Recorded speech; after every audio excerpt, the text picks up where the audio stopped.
Olha só. Eu vou agora fazer uma fogueira neste belo local. Lindo, lindo.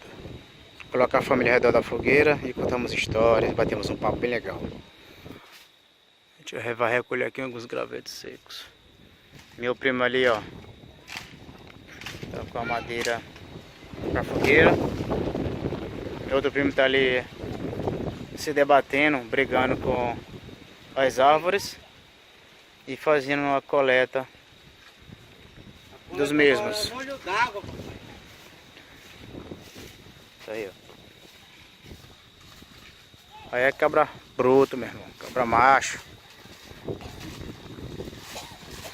E aí, tá sendo fácil, meu irmão? Conseguir madeira pra fogueira? A vida não é fácil. Não é fácil. Essa tua vida aí tá boa? Fala, filha. E aí, a fogueira vai rolar? Vou botar uma fogueira aí, contar uma altas histórias aí. A história da mucura Gente, e do jumento brabo. vocês pensam que ele tá bêbado, mas não, isso aí é característica dele. Vamos lá, fazer a fogueira. Também algumas folhas secas, não precisa? Isso aqui é o Precisa ou precisa? Mário. Vamos lá. Calma aí, ele já volta. Boa tarde. Fazer uma fogueira de modo bem prático. Isso.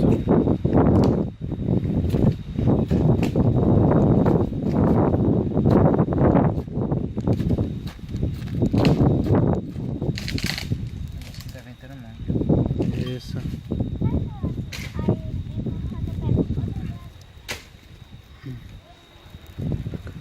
Como fazer uma fogueira?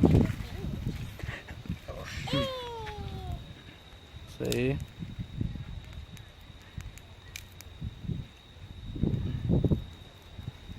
Forte, viu? Não tiver ângulo certo.